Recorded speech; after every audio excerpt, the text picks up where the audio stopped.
Vamos continuar? Agora que a gente já relembrou o que são princípios jurídicos e já relembramos os princípios gerais de direito processual e que são também aplicáveis ao processo do trabalho, claro, com as devidas adaptações, vamos agora sim falar sobre os princípios específicos ou especiais do direito processual do trabalho. Eu já adiantei no vídeo anterior, dei um spoiler da segunda temporada de que nós temos o princípio da proteção.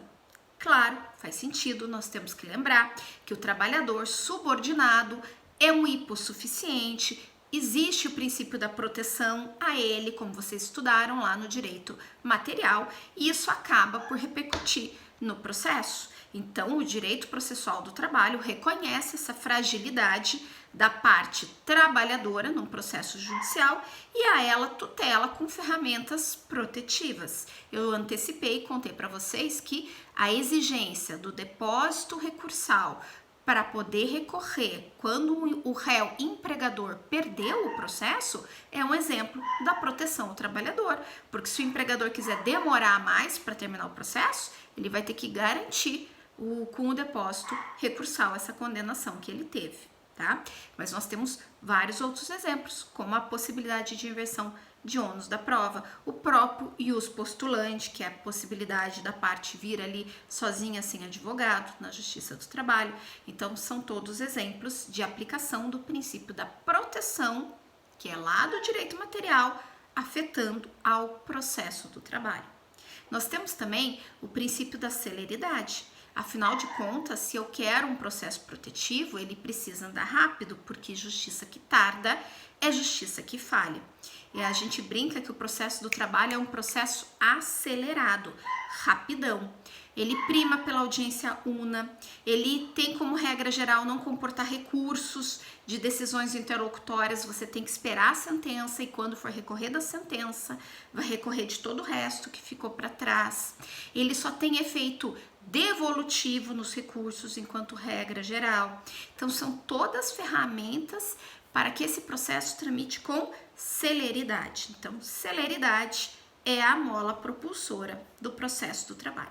Agora, se eu quero um processo que proteja a parte trabalhadora, se eu quero um processo que ande rápido, é muito importante que esse processo seja simples. Então, a simplicidade das formas é outro dos princípios específicos do processo do trabalho.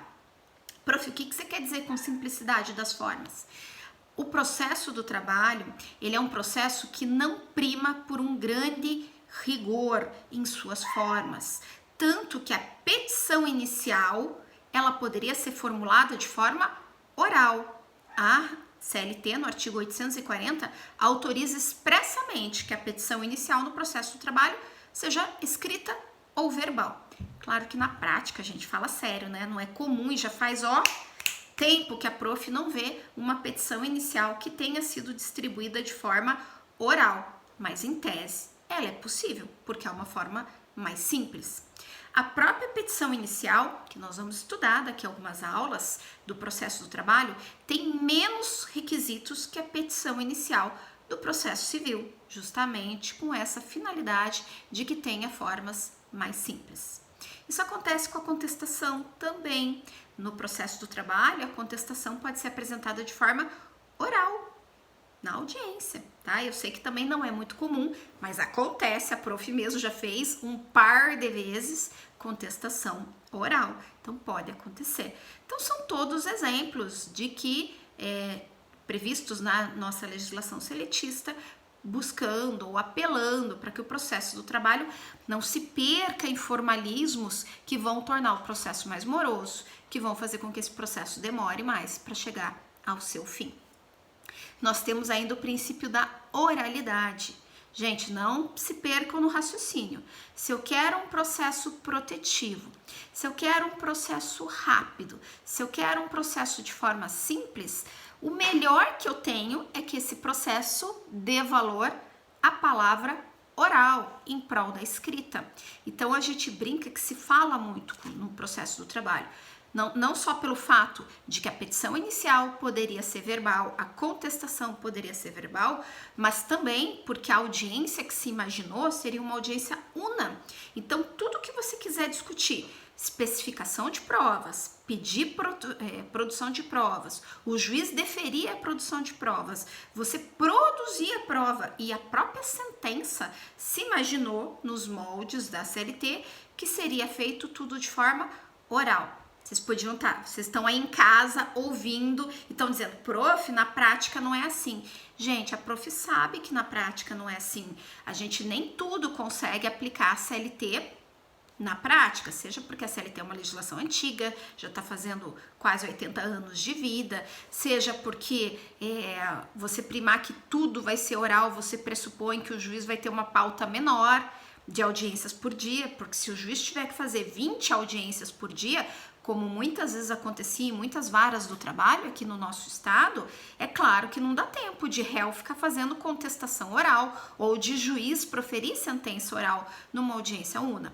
Mas tudo que possa ser feito de forma oral, sendo viável de sê-lo, assim vai ser, porque isso atende a esses princípios específicos do processo do trabalho. E por último, nós temos o princípio da conciliação. Gente, qual a forma mais rápida e mais simples de chegar ao final do processo? Não é pelo acordo? Claro que é. Então, o processo do trabalho tem também como um de seus princípios específicos o princípio da conciliação.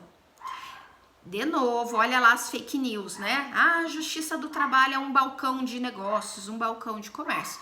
Não confundam alhos com bugalhos. É verdade que o processo do trabalho exige, por exemplo, no rito ordinário, que o juiz tente o acordo no mínimo 2 vezes na audiência. Logo no iniciozinho da audiência, antes de receber a contestação do réu, o juiz deve tentar o acordo, e ao final da audiência, antes do juiz proferir sentença. Agora, não é o fato de ser uma justiça, de ser um processo que busca a conciliação, que isso seja um balcãozão de negócio. Tanto que muitas vezes, quando o juiz observa que o acordo que as partes estão entabulando é um acordo que leva a algum desequilíbrio muito grave ou tem alguma irregularidade, o juiz tem a faculdade de não homologar o acordo apresentado entre as partes. Então, portanto, vamos separar processo do trabalho das fake news, tá bom, gente? Fato é que ele prima, sim, pela conciliação e o juiz é obrigado, no mínimo, a 2 vezes a tentá-la ali na audiência, tá?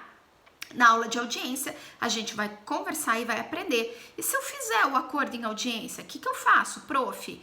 Como é que consta esses dados? A gente vai discutir tudo lá, não se apoquente, tá bom? Então, com isso, a gente termina esse módulo aqui de princípios específicos do processo do trabalho. Mas não terminou a aula de hoje, tá bom? Nós ainda vamos falar sobre competência material da Justiça do Trabalho. Aguardo vocês no próximo vídeo.